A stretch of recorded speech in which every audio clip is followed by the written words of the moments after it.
última palestra, treinamentos queridos, o nosso convidado palestrante é o desembargador do Sérgio. Antes de passar a palavra ao desembargador, eu vou ler o currículo do nosso palestrante de hoje.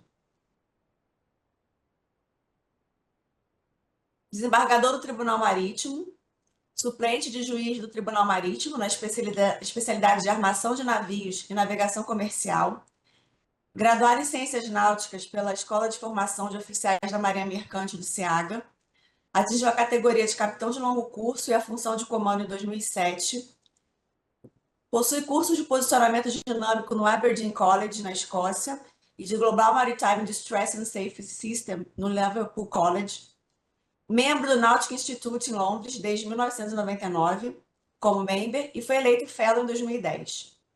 Pós-graduado em curso de altos estudos de política e estratégia pela Escola Superior de Guerra, era sócio administrador da Demora Shipping Limitada até assumir o cargo no tribunal, possui vasta experiência no campo operacional, trabalhando embarcado em navios de bandeira brasileira e outras bandeiras, em águas jurisdicionais brasileiras, no Golfo do México e no Caribe, desde 1984.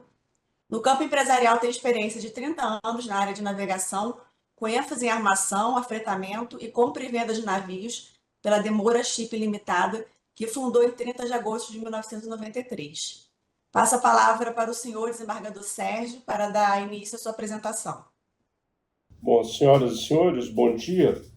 O objetivo, o desafio, foi fazer uma palestra sobre perícia em casos de acidente com navios grandes com prático a bordo. E o tempo para isso, 1 hora. Então, eu me programei para ser bastante sucinto, no sentido de abordar tudo que eu acho que é importante para a melhoria dos inquéritos. E isso vai passar principalmente pelas perguntas, a elaboração de perguntas a serem feitas aos depoentes. Deixa eu chamar aqui um arquivo.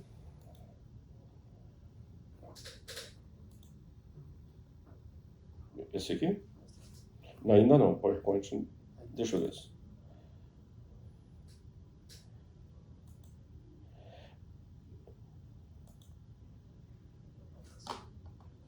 Só um instante. Não é esse ainda.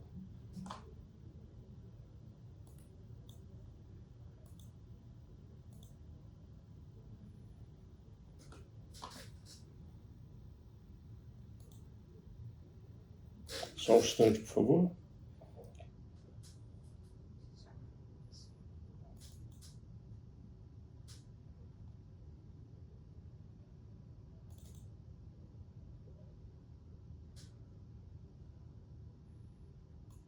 Aparece essa imagem?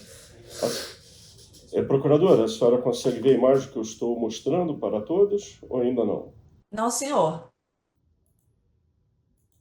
Não vejo a imagem. Perfeito.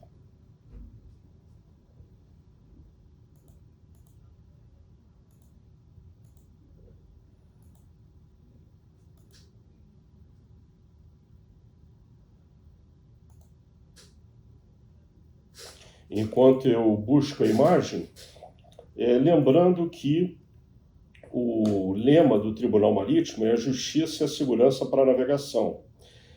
De todo um processo, a última palavra será nossa, dos desembargadores do Tribunal Marítimo.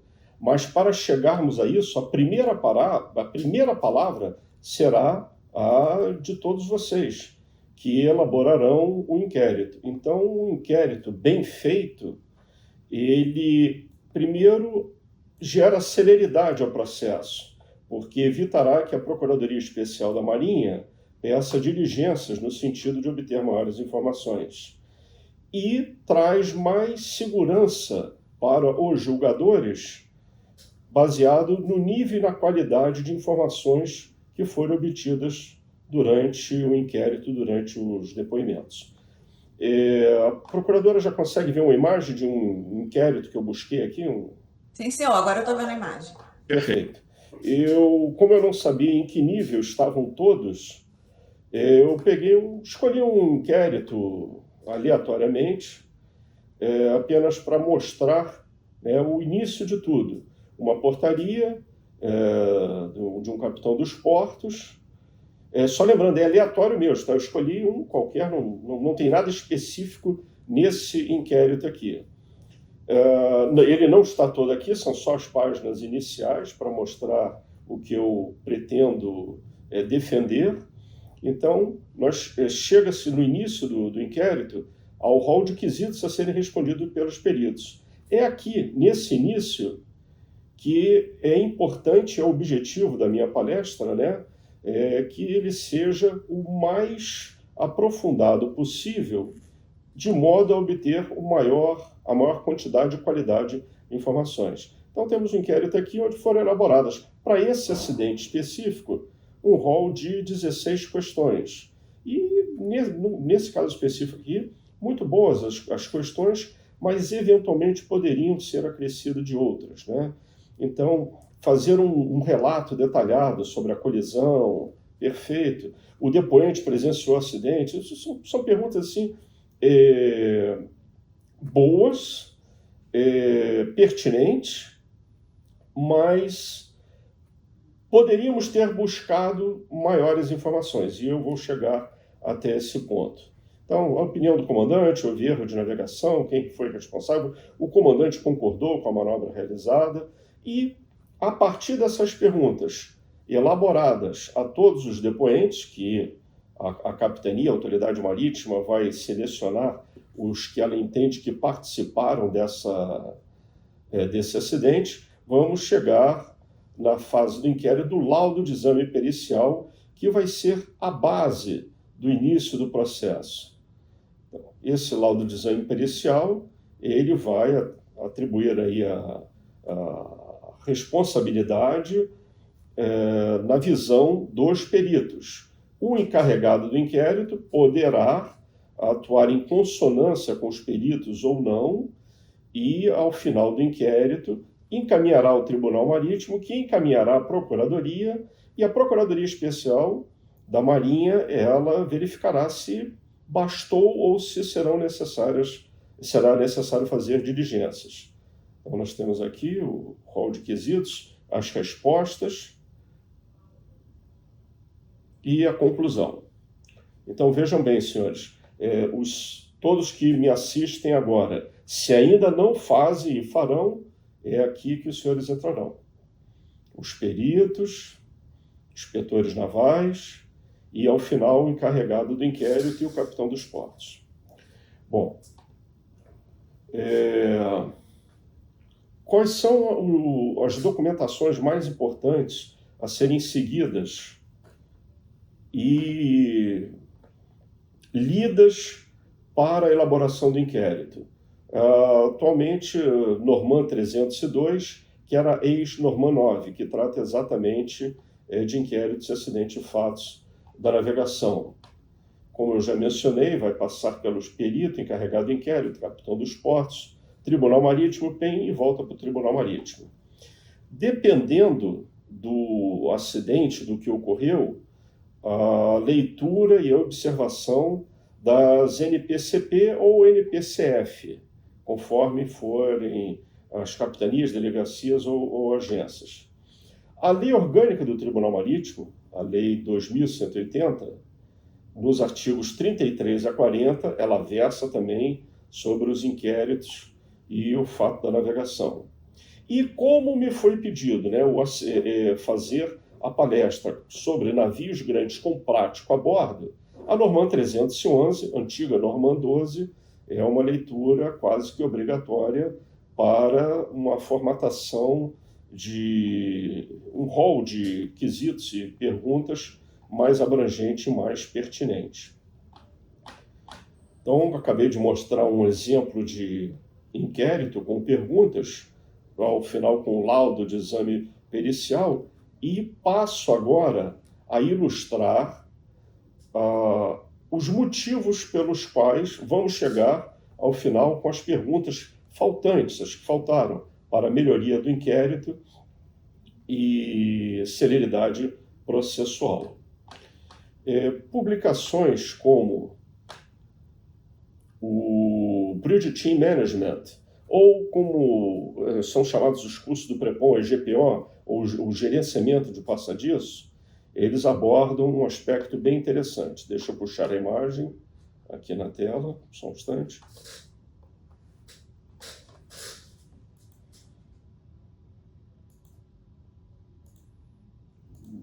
Não é o PowerPoint ainda. Não é ele ainda. É um dos arquivos. Ok, deixa eu ver aqui. Gerenciamento de passadiço. Ele aparece? Ainda não, só um instante. Pronto.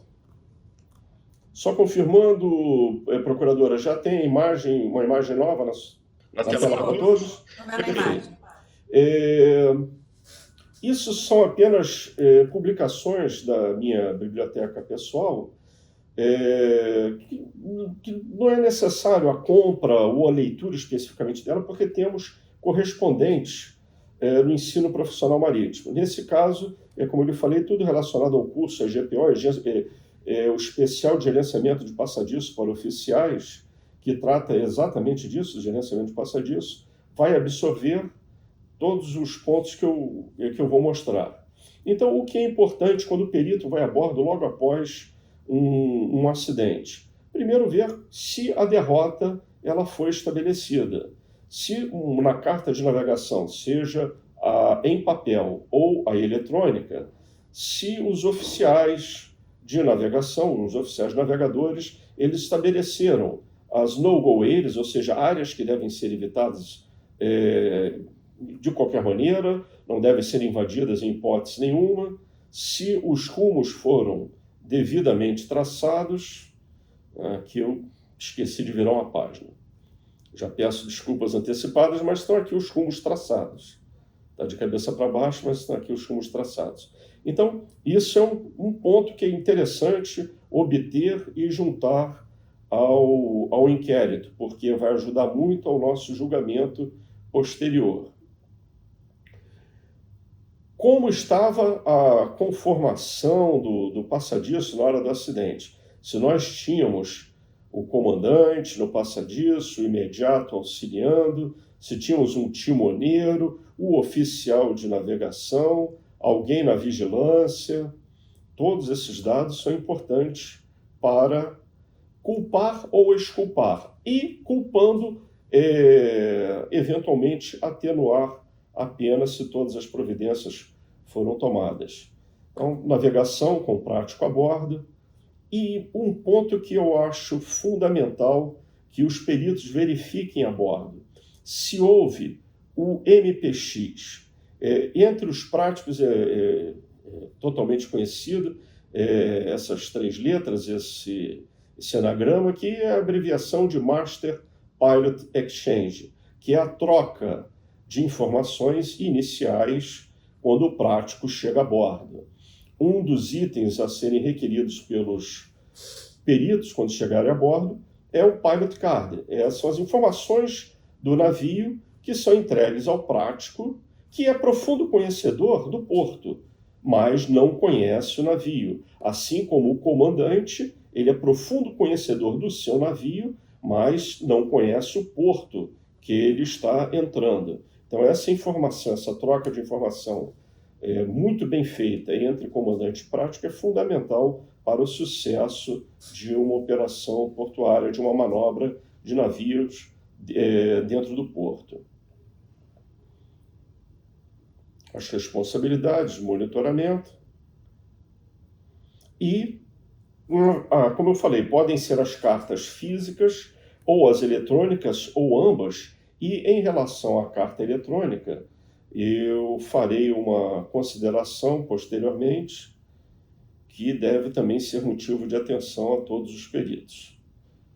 Aqui temos um exemplo de uma carta eletrônica onde aparecem todos os dados do porto e aparecerá também a derrota do navio, por onde o navio passou. Eu tenho exemplos disso que serão mostrados posteriormente. Perfeito. Vamos para rebocadores agora. Toda manobra portuária com navios grandes com práticos a bordo, excetuando os navios de passageiro, e eu explicarei por quê, elas têm rebocadores participando da manobra. Deixa eu chamar o próximo arquivo.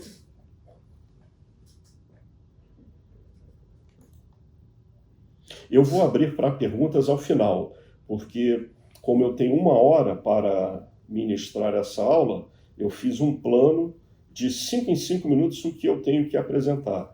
Então, ao final, eu abro para perguntas, os senhores e as senhoras podem ir anotando as dúvidas que tiverem, porque terminada a aula eu tenho uma liberdade maior de tempo para atender todas as suas dúvidas. Só um instantinho. Rebocadores. Primeiro vamos passar rebocadores e suas manobras e os tipos de rebocador e manobra. Então aqui eu apresento mais uma outra publicação para o Tug Use in Port, o uso de rebocadores no porto, uma publicação relativamente conhecida. O capitão Henk Hansen, ele é um capitão de longo curso e também prático lá no porto de Roterdã, e a sua publicação já está na 4ª edição, e se alguém for ler, é a que eu recomendo. Não recomendo as anteriores, onde havia erros e ele os corrigiu com o passar do tempo para essa 4ª edição. Mas também não é algo que precisa ser comprado e lido, mas observado quando da visita dos peritos a bordo logo após o acidente. Então, verificar que tipo de rebocadores foram usados na manobra. Por quê? Quem escolheu o rebocador? Foi o comandante? Foi o prático? O prático escolheu o rebocador? O comandante aceitou? Como que o rebocador atuou na manobra? Era cabo brando? Era puxando? Era empurrando? O cabo era curto? O cabo era longo? Então são perguntas que eu não vejo nos inquéritos, e aparentemente pode parecer, mas que diferença faz? Faz. Acaba fazendo, dependendo do que houver no acidente. Quando não há acidente nenhum, quando a manobra se completa, que é o que acontece na grande maioria das vezes, de modo perfeito, não há o que se questionar. Mas quando acontece acidente, aí então nós vamos buscar as causas. E aproveitando que eu falei em causas, só uma pequena observação.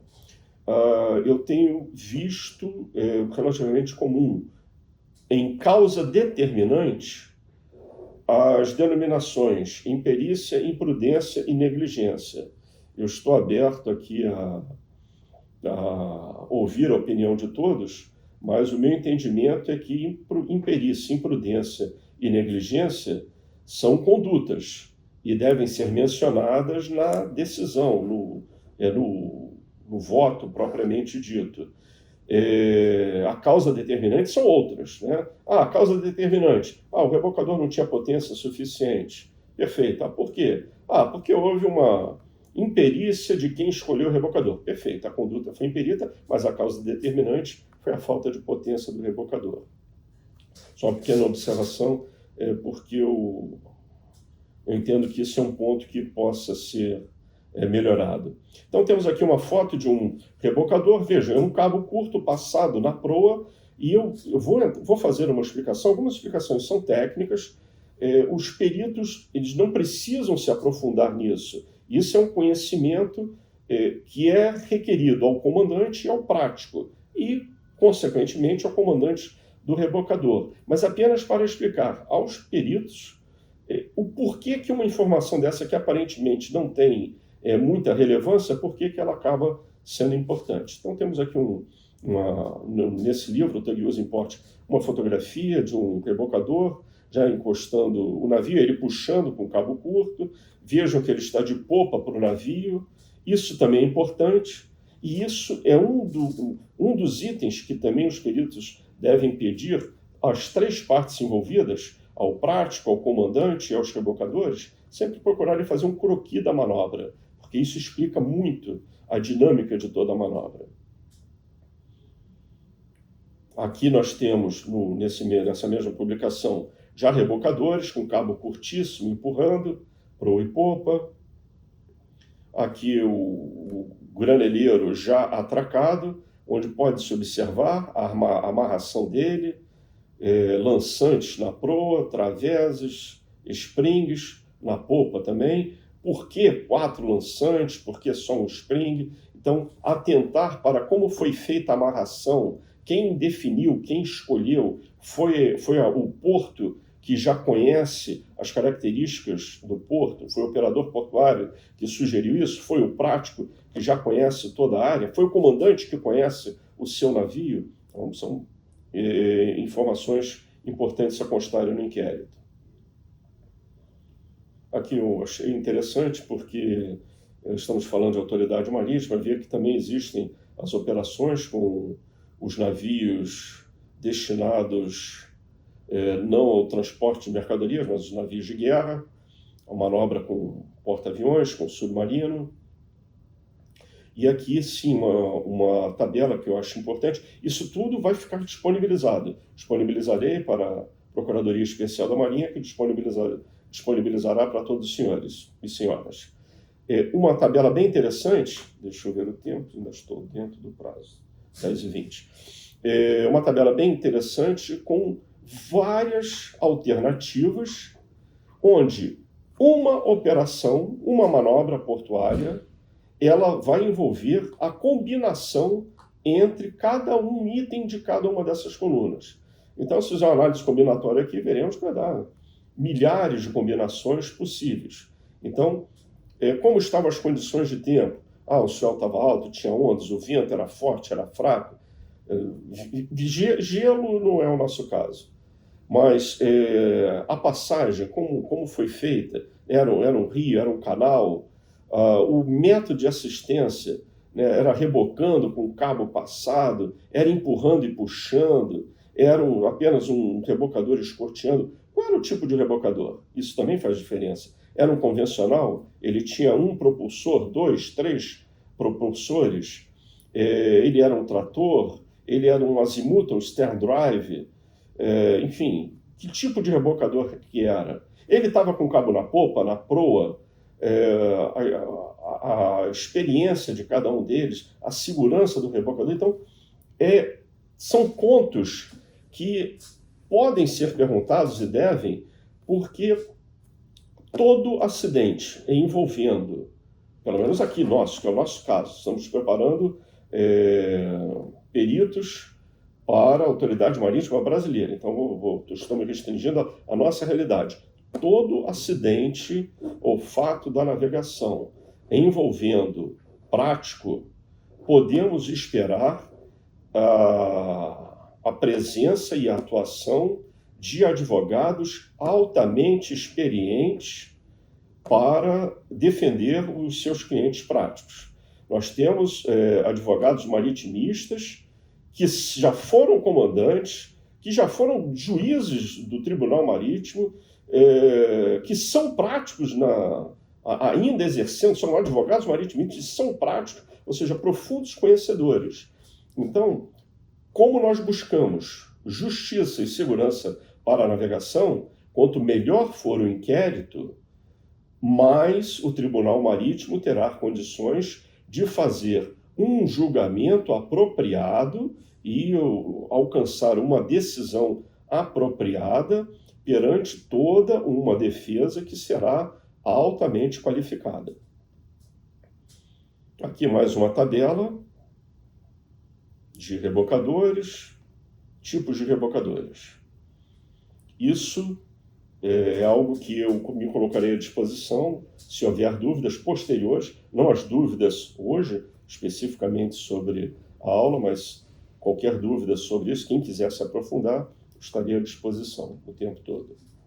Bom, falei de rebocadores e suas manobras e seus tipos. Agora, vou falar de rebocadores e navios e a sua interação. Deixa eu buscar outro aqui.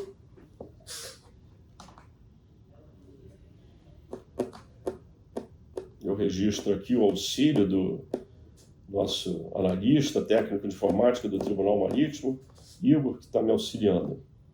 Sem ele, essa celeridade não seria possível. Então, vamos para rebocadores e navios e interação. Procuradora, uma nova imagem já lhe aparece? Sim, senhor. Obrigado. Bom, aqui outras imagens, também não vou me aprofundar na questão física das manobras, mas só para mostrar como que a atuação de um rebocador, ela pode alterar toda a dinâmica de uma manobra e explicar um eventual acidente baseado exatamente nas características de cada rebocador. O rebocador e o navio, eles terão uma interação entre eles. Então aqui pode-se ver zonas de alta pressão, de baixa pressão, formadas às vezes por descarga do próprio rebocador, configuração de casco, como estava a maré, se estava enchendo vazante, se estava no estofo da maré, se era uma maré pequena de quadratura ou uma maré forte de cisígia. Todas essas informações serão analisadas por nós, desembargadores aqui do Tribunal Marítimo. O croquis, como é importante, né? Como é que estava a configuração dos rebocadores, a atuação deles, cabo passado ou não, empurrando, puxando. Novamente aqui, são efeitos. Isso será um item que eu vou falar aproximadamente daqui a mais uns 5 minutos. Toda essa interação gera efeitos. Tem uma interação do rebocador com o navio e vice-versa, interação do navio com o fundo. E cada efeito desse pode determinar o motivo ou a razão para um acidente. Aqui uma outra publicação, essa nossa brasileira, Rebocadores Portuários. Esses dois autores são práticos. O primeiro aqui do Rio de Janeiro, o segundo do Rio Grande do Sul, salvo o melhor juízo, se eu não esteja enganado, onde eles trazem uma figura que eu acho muito interessante e que explica esta minha preocupação na obtenção da maior quantidade e qualidade de informações dos senhores quando estiverem a bordo, logo após o acidente, fazendo o início do seu inquérito, né? Inquirindo as testemunhas. Então vejam bem aqui um caso. Isso aqui é um dos efeitos, é o efeito Coanda. Então é algo que aparentemente pode passar despercebido por quem não se aprofundou no assunto. Mas vejam que interessante, né? Um cabo muito curto pode fazer com que parte substancial da força produzida pelo rebocador seja perdida pelo efeito da corrente de descarga do rebocador contra o costado do navio. É exatamente isso que está aqui na figura. E ela ficou pequena. Puxa vida, eu separei só a figura, mas ela ficou pequena. Mas percebam o que acontece. O rebocador, né? Ou seja, prático e comandante pediram o rebocador. Estaria o rebocador para operar. O objetivo desse rebocador é claramente puxar a proa para a bomborda. E, eventualmente, essa proa não vai para a bomborda. Por mais que o rebocador faça força, o navio não se mexe. O aproamento dele não muda. E, eventualmente, até vai no sentido contrário. E aí, quando acontece o acidente, a proa do navio colidiu contra o pier por Borés, mas como se o rebocador estava puxando o navio exatamente para o bombordo. Exatamente por isso. Houve um erro aqui de manobra. Qual foi o erro de manobra? O cabo muito curto. O cabo muito curto fez com que o rebocador, a descarga dos propulsores desse rebocador, criassem uma zona de baixa pressão do outro bordo que fez com que puxasse a proa do navio no sentido contrário. Ou seja, causando exatamente o oposto do que se buscava. Então, nesse caso aqui, por exemplo, se houvesse um acidente com essa configuração aqui, teríamos que ver o quê? Quem determinou o cabo curto? Por que o cabo curto? Foi o comandante do rebocador? Foi o prático que pediu o cabo curto? Foi uma recomendação do comandante do navio? Foi uma recomendação do operador portuário? por questões de espaço físico para a manobra. Então, isso eu só quis ilustrar aqui o porquê algo que aparentemente seria irrelevante, né? Se o cabo está curto ou longo, que diferença faz? Eu mostro aqui, demonstro como faz uma informação dessa, que diferença ela faz depois no julgamento de um processo de um acidente da navegação. Terminada essa parte de rebocadores e navios e a interação entre eles, falei dos tipos de manobra e rebocadores e da interação entre rebocadores e navios. Vou passar agora à interação do navio com o meio ambiente e os seus efeitos. Deixa eu ver se é aqui. Compartilhar. Não, ainda não é o PowerPoint. Cancelar. Eu quero buscar um outro arquivo agora. Só um instante, por favor.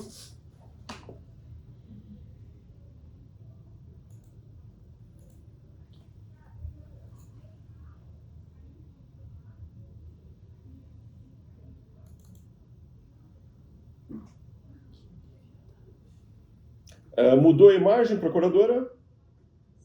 Perfeito. Então, uma rápida explanação, 10h30, estou dentro do meu cronograma. Uma rápida explanação de efeitos mais conhecidos e básicos, tá? O efeito de banco, o bank effect, é muito comum os termos em inglês serem mantidos. Eu tento abrasileirar, aportuguesar os termos, mas, por exemplo, squat. Squat é squat mesmo, porque senão eu teria que traduzir para agachamento, seria como se o navio estivesse se agachando, afundando mais, se aproximando do fundo, mas essa é a ideia. Então, dois efeitos, o efeito de banco e o efeito squat, que são fenômenos hidrodinâmicos que afetam os navios que navegam em águas rasas. Geralmente, as operações portuárias, geralmente quando temos prático a bordo, que é o objetivo dessa aula, estudar, fazer um estudo de casos, navios grandes com prático a bordo. Geralmente são operações portuárias. Então, geralmente em portos nós temos águas rasas. Eventualmente podemos ter um ou outro porto com profundidade de 30, 40, 50 metros, mas não é comum. Então pode ocorrer em águas rasas ou quando está passando por um canal estreito. O efeito de banco e o efeito squat, eles têm causas, fatores, consequências e problemas relacionados. Então, o bank effect, o efeito de banco, ele é basicamente produzido pela água ao redor do navio, perto de um banco, né, uma baixa profundidade, que causa diferença de pressão entre ambos os bordos. E essa força lateral acaba empurrando o navio na direção do próprio banco. O squat, ele já é em função de velocidade, que é uma redução na pressão, conforme o navio se move em águas rasas, e faz com que o navio diminua o seu UKC, né, o Underkill Clearance, ou a sua folga abaixo da quilha, e se mova mais para perto do fundo do mar. Isso é resolvido de que modo? Reduzindo a velocidade. Quanto maior a velocidade, maior o efeito squat e vice-versa. Então, as causas. O efeito de banco, causado pela proximidade de bancos, cria um fluxo ao redor do navio, e o squat, causado pela água ao passar entre o casco e o fundo do mar. Os fatores do primeiro depende da distância entre o navio e o banco, da velocidade do navio e da folga abaixo da quilha. E o squat depende da velocidade do navio, propulsão e a profundidade de água disponível. As consequências dificultam o controle do navio e pode levar a encalhes inesperados, dificuldades de manuseio. Por que isso é importante? É importante pelo seguinte: o navio estava fazendo sua operação portuária e encalhou. Bom, encalhou por quê? O navio estava com 6 nós de velocidade, mas ele estava próximo ao porto, era uma velocidade condizente, ele cumpriu a NPCP ou NPCF. Então, todas essas informações, como eu disse anteriormente, ajudam o julgamento do processo. E os problemas relacionados, eles podem ocorrer quando o navio está em um canal estreito com águas rasas. Então, mais informações a serem buscadas durante o inquérito a bordo. Preciso agora de um outro.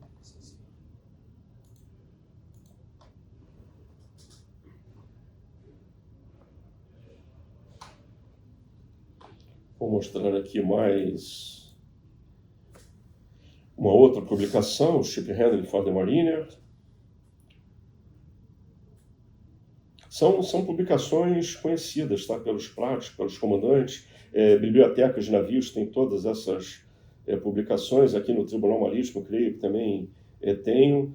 Mas não é necessário os senhores se aprofundarem nisso. Apenas observar esses itens que eu selecionei nessa aula para incluírem no seu rol de quesitos e perguntas. Então, aqui essa publicação mostrando as formas de aproximação peer, baseado em experiências anteriores. Claro que cada porto terá a sua característica. Então, também fazer as perguntas. Como é que o navio colidiu contra o cais? O navio colidiu contra a defensa. Por quê? Ele entrou com que ângulo? Quem escolheu esse ângulo? Era a manobra sugerida pelo prático? Aceita pelo comandante? Não, não era. O que saiu de errado? O rebocador atuou, não atuou? Por quê? Então, a aproximação ao pier também, como foi. E um croquis, ele ajuda muito. E as imagens obtidas... deixa eu ver que horas eu vou falar nisso. Ok, nos próximos 5 minutos. As imagens obtidas a bordo. Fundamental buscar toda a informação do VDR de bordo. Isso tudo é colocado no CD, enviado junto com o processo, para que possa ser feita análise também por imagens. Aqui um outro exemplo, uma manobra onde o navio encosta, existe a possibilidade de um acidente do navio colidir contra uma quina de um cais, o que fazer para evitar. E aqui um desenho que eu acho interessante, que é o seguinte, o pivot point, né, o ponto de rotação ao redor do qual o navio girará.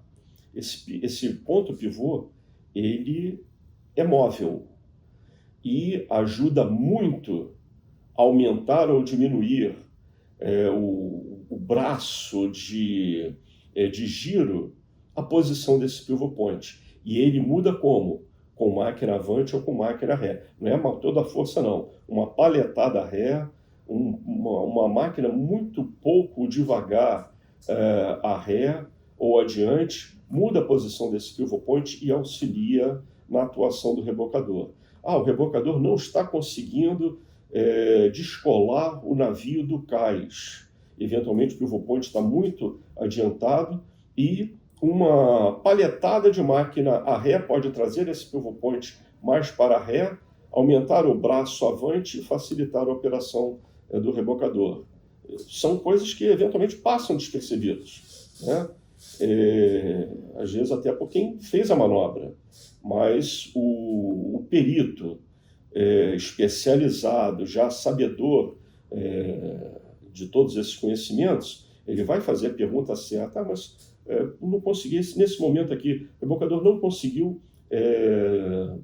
descolar o navio do cais. O senhor deu máquina ré? O senhor deu máquina avante? Alguma coisa foi feita? Então são esse tipo de perguntas aí que eu busco que os senhores acrescentem ao seu rol de quesitos. São 10h38, ainda estou dentro do meu cronograma. Ok, posso buscar um outro arquivo?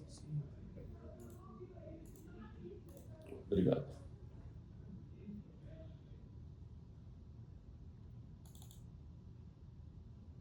Não, não é esse ainda. Perfeito, agora sim, vamos para esse PowerPoint.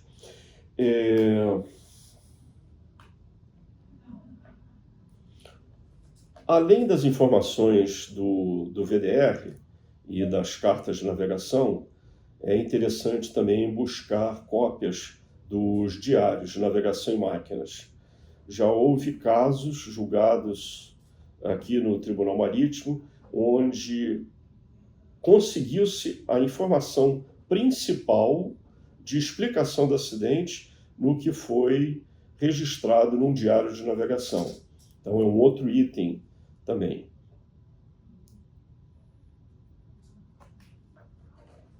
Vamos lá para... Entretanto, temos que tomar cuidado. Não é aqui ainda? Eu vou fazer uma apresentação de PowerPoint, mostrar que mesmo as informações obtidas pelo VDR, elas têm que serem analisadas com um certo cuidado. Eu me lembro, há 2 dias atrás, quando o desembargador Átila ministrou a aula dele, ele fez uma menção à minha preocupação, né, exatamente com a aferição dos sistemas. E essa aferição, às vezes, independe do equipamento de bordo, mas das informações que vêm do sistema de posicionamento global, do sistema diferencial recebido por terra. Qualquer variação dessas causa uma informação que seria absurda, e aqui entra o fator humano, o homem analisar a informação que está sendo passada. Isso é uma imagem de uma carta eletrônica. A senhora vê, procuradora? Já alterou a imagem para todos, né? Perfeito, obrigado. Isso aqui é uma imagem de uma carta eletrônica de navios, só um instante, de navios atracados. Baía de Guanabara, isso aqui, se eu não estou enganado, é a Triunfo. Ali em frente ao antigo Jornal do Brasil, hoje Instituto de Traumatortopedia. Triunfo, se eu não me engano, operadora portuária. Nesse ponto aqui nós estamos vendo o Maersk Ventura, o Bram Belém, todos eles com parte do seu navio em cima do cais, o que é um absurdo, né? Então, é isso que o homem tem que analisar, o ser humano tem que analisar e entender. Não, obviamente esse navio não está em cima do cais. Então aqui não houve uma colisão. Isso é um diferencial errado que foi imputado no sistema e que causou essa informação. Por que eu estou falando isso? Para que tenhamos cuidado também com as informações obtidas quando formos assegurar que houve uma colisão, houve um abalroamento baseado numa imagem de uma carta eletrônica. Há que se ter cuidado. Veja aqui o Saveiro Jatobá, ele está com metade em cima do cais, o que não reflete a realidade. Passando as imagens, temos uma outra imagem, aqui só fazer menção aos colaboradores, né? As primeiras imagens ali no Porto do Triunfo foram da comandante Daiane Santos, da CBO, que agradeço as imagens enviadas, e essa aqui é do primeiro oficial de náutica, Felipe Ishi, da Solstad, se eu não me engano. Essa aqui é bem interessante.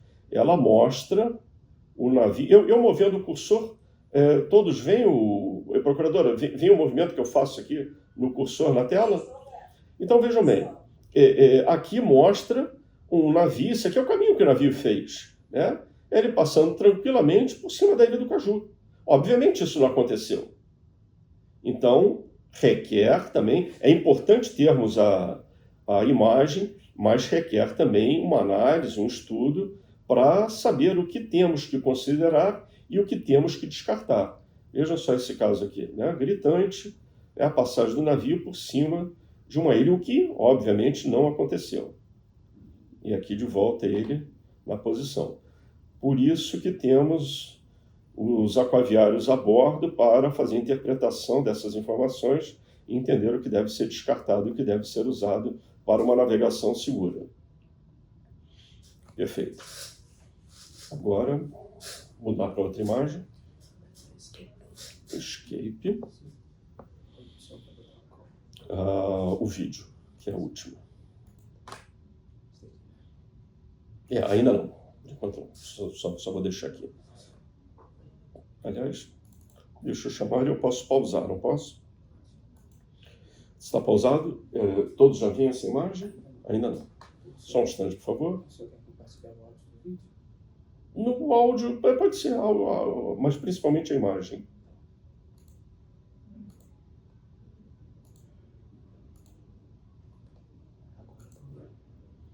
Perfeito. Procuradora, já não lhe vejo mais, só vejo uma imagem na tela, a senhora também vê uma imagem, não é isso? Sim, senhor, só a imagem. Perfeito, ótimo. Antes de passar esse vídeo que eu mesmo produzi, que eu acho que é bem interessante para ilustrar, estamos chegando já ao final do que eu me propus a fazer. Só lembrando, fizemos uma análise, qual o meu objetivo com essa aula, né? Navios grandes com práticos a bordo. A última palavra será do Tribunal Marítimo, mas a primeira palavra é a do perito a bordo. Então, o volume e a qualidade de informações que ele obtiver a bordo durante o depoimento das testemunhas é fundamental para o sucesso e para a qualidade do julgamento que faremos aqui. Então, passamos por um exemplo de inquérito, falamos na importância de verificar como é que foi o gerenciamento de passadiço pelo comandante e o prático, a interação entre eles, os rebocadores e seus tipos e as manobras, né, tipos de rebocadores e manobras, a interação entre navios e rebocadores, a interação entre o navio e o meio ambiente em que ele está manobrando. Mencionei a questão de perguntas novas que podem ser feitas. Dei o exemplo, por exemplo, de comprimento do cabo do rebocador. Se o rebocador estava de popa para o navio, tudo isso influencia muito.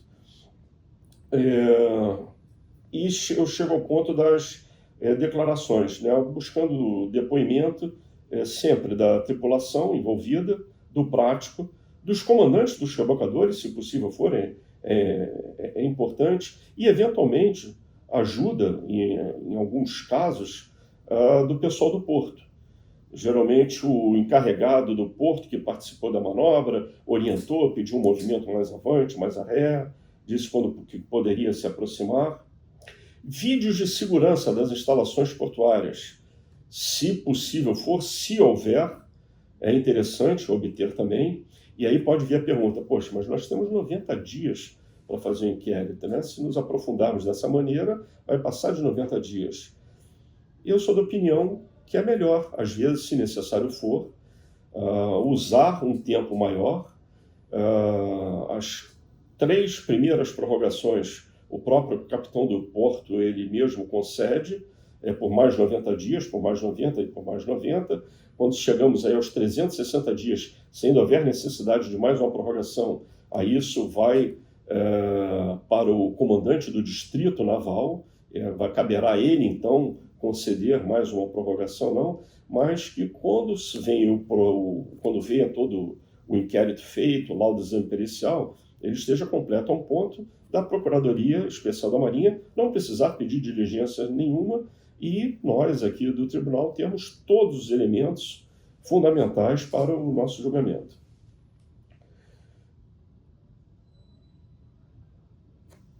Falei dos diários de máquina e náutica, das cartas eletrônicas e, eventualmente, as de papel, todos esses itens a serem requeridos. Bom, agora eu vou passar um vídeo para os senhores verem como que um julgamento muda baseado numa informação que não foi percebida. Isso foi um acidente que houve, se eu não me engano, no porto de Recife, onde o resultado do inquérito entendo-me, a crítica aqui é construtiva, tá? No sentido de sempre melhorarmos, né? As capitanias, delegacias e agências, a Procuradoria Especial da Marinha e nós aqui do Tribunal Marítimo também, para que possamos promover cada vez mais justiça e segurança para a navegação, o nosso lema aqui do Tribunal. Então, eventualmente, nesse caso aqui, estava se atribuindo uma responsabilização ao prático da manobra. Veja o que aconteceu. O navio ele se aproxima lateralmente ao cais, empurrado por rebocadores, só que tinha uma estrutura muito próxima da borda do cais, um guindaste, um portainer sendo construído. Eventualmente não deveria estar ali. Mas a manobra, eu vou fazer uma pausa aqui, A manobra do prático era totalmente bem sucedida. Mas como ocorre um acidente, e eu vou mostrar esse acidente que aconteceu, atribuiu-se a culpa ao prático.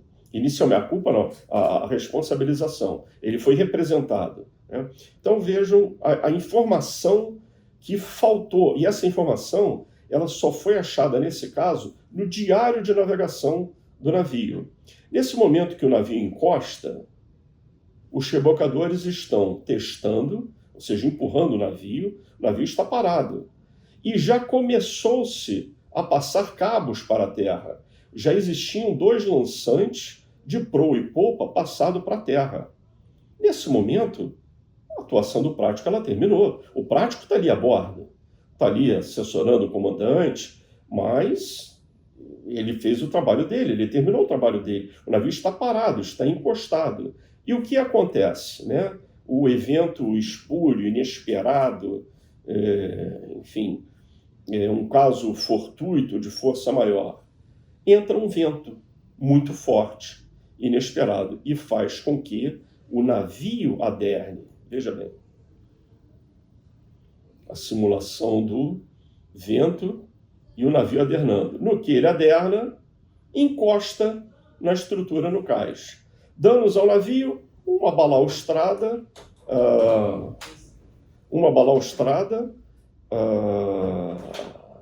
empenada no navio e um corrimão empenado no guindaste que estava em terra. Então, nesse caso, o resultado, baseado nessa análise, que só fomos achar lá no extrato do diário de navegação, exculpamos, por unanimidade, o prático, porque o serviço dele já tinha terminado, e atribuímos a causa determinante desse acidente a um caso fortuito de força maior. Então, eu só mostrei esse vídeo, vou mostrar de novo agora sem parada, né, para os senhores verem.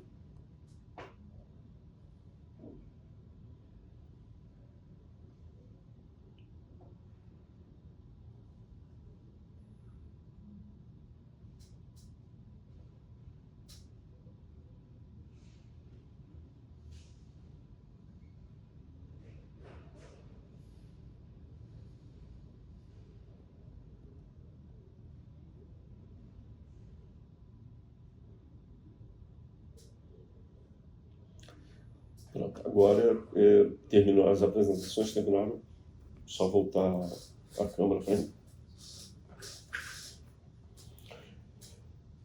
Bom, consegui fazer tudo dentro do que eu me propus, fiz um organograma aqui de a cada 5 minutos. Obviamente o assunto é extenso e não se limita ao que foi apresentado, mas o propósito era, em uma aula de 1 hora, mencionar acidentes e perícias com navios de grande porte com práticos a bordo.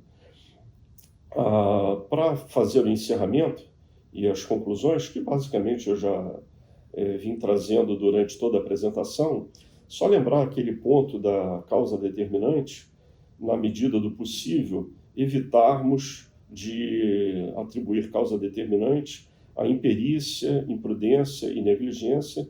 Eu entendo, veja bem, estou aqui para ouvir o contraditório também, caso haja. Eu entendo que imperícia, imprudência e negligência sejam condutas, não a causa determinante. Então, sempre buscar a causa determinante em algo ocorrido que levou ao acidente, ao fato da navegação.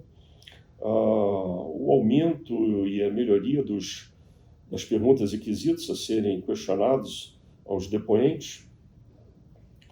E agora, faltando 5 minutos, eu encerro aqui a minha apresentação e abro para todos para perguntas e respostas. E agora sim, como eu consegui atender o que me foi pedido dentro do prazo, a questão de perguntas e respostas, eu tenho todo o tempo livre para atender os senhores e as senhoras. Desembargador, eu gostaria de fazer 2 observações. Por favor. O que o senhor falou sobre imprudência, imperícia e negligência é muito importante, porque aos peritos cabe apontar a causa determinante com base na análise dos fatores, material, humano e operacional. E ao encarregado do inquérito, sim, cabe, então, apontar essas modalidades de culpa. Então, o senhor fez bem essa divisão entre o que a perícia, os peritos têm que fazer e o encarregado. E outro ponto interessante que o senhor abordou foi sobre os rebocadores. Muitas vezes em acidentes envolvendo práticos, comandantes, grandes embarcações, os comandantes, os rebocadores nem são ouvidos, não são inquiridos. Então é importante, o senhor demonstrou essa importância, de serem inquiridos todos envolvidos no acidente. Isso mesmo. Isso eu achei muito importante. Eu vejo aqui que nós temos pelo menos 20 participantes ou mais. Alguém tem alguma pergunta para aproveitar esse tempo? Eu contei aqui 25.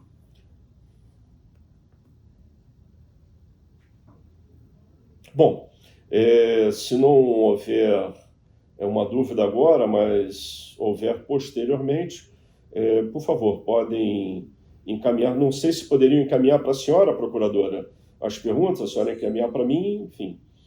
Eu fico à disposição de todos para atender toda e qualquer dúvida sobre o que foi explanado hoje. Sim, se surgirem dúvidas, os senhores podem encaminhar o e-mail ou mandarem mensagem na plataforma que eu encaminho para o desembargador Sérgio. 10h55 consegui ficar no Delta T que me foi permitido. Gostaria de agradecer a participação do senhor no nosso treinamento para peritos da Procuradoria. Sua apresentação foi de grande importância, destacando ferramentas disponíveis e muito importante para aprimorarmos cada vez mais o laudo pericial. E agradeço também a participação de todos os alunos. Eu vou informar aqui para os senhores que a prova será liberada dia 8 de abril. Os exercícios poderão ser entregues até o dia 11 de abril.